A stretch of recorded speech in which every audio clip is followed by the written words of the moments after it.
those lucky enough to make a living off of a job as an influencer may be running into problems. An audience who is turning their attention elsewhere.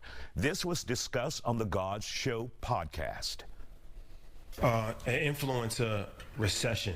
I definitely feel like it's not over. Yeah. But I feel like if COVID was boom time for influencers and podcasts, everybody was just content, because everybody's consuming content because there was nothing else to do. Yeah. So true. But now everybody's back outside, and there has been, I think, too much content being produced.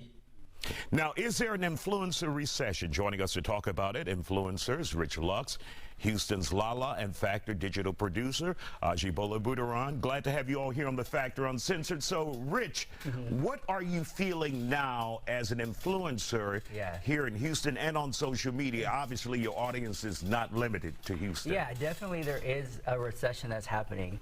I would say like 10 years ago, it was easy $20, $30 a month on YouTube. Now it's like $5K. Yes, and 30,000 a month. You said $30. And it's a fact. And it's a fact because I pay taxes on it. And I'm like, you know, you have to. And so now when you get checks from Google and it's like 10K or 5K, still a lot of money, but it definitely is different from what it used to be before COVID. And so you're telling us like 10 years ago you would make $2 to $3 million. No, $1,000,000 a month. But I'm saying if it's a month, you add it up for the year. Yes. Wow. And so it was life-changing to me to be able to make that type of revenue off YouTube. And then to see it where it is today, there's so many more people on social media, so it's different. So is it saturated from your perspective? Absolutely saturated. Only the strong survive. You have to have interesting content that people want to see you. You know, I'm just a small town boy from Pasadena, Texas. So when I started making money off YouTube, I made my first $1 million. I came to the Galleria and I've been here ever since. You know, it is, but I definitely see the crunch. And if you're not diversifying your revenue in TikTok, Instagram, and YouTube, and I'm lucky to still be here because of sponsors. You know, and YouTube and TikTok still pay the rent, but there's also sponsors behind me that sponsor my. I'm getting nervous about it because I don't ever talk about it. It's like it's sponsor my content. Future. Yeah, it's your income. Yeah. And so Lala, you've had different revenue streams, and you've been doing it before it was popular. Yes. And you are almost a physical, in place, out there influencer, not just on social media.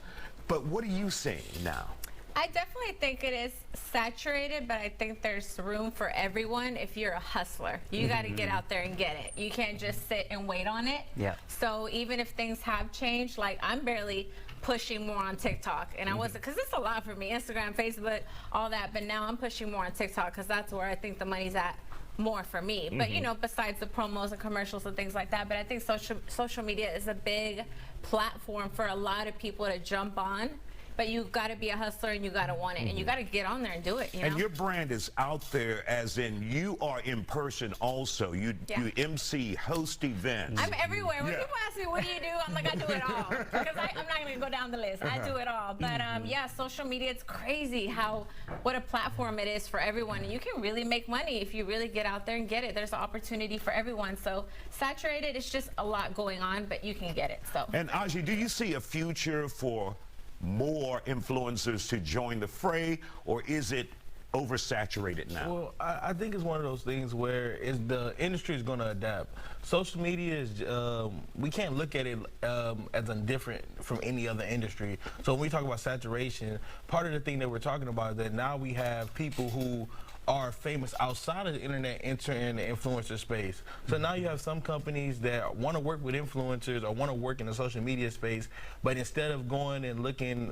for somebody who's created their organic following, sometimes they already want to, you know, go to a celebrity and put them in that influencer space. And I think that's what you're starting to see when you're starting to see more smaller influencers get pushed out. Also, you see some of these established influencers kind of reach that celebrity status where they're not even recognized as what you would call a traditional influencer. You see guys like social media comedians like Drewski and other guys who are getting commercials with Google and other like big major companies, and that's where a lot of this money is coming from. It's coming from sponsors and things like that, and places like YouTube where a lot of influencers were getting a lot of their revenue and making most of their their money, they're changing their algorithm, they're changing the way that they have their users interacting with content, which is changing people's revenue streams, where they're going to places where, like TikTok, they don't necessarily pay as much, but they do have more a reach and more viewers that may allow them to reach out and get more brand deals and get money outside of the traditional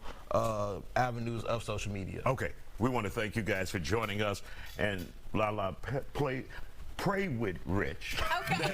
He didn't go from the Galleria to Ross Dress for Still tonight.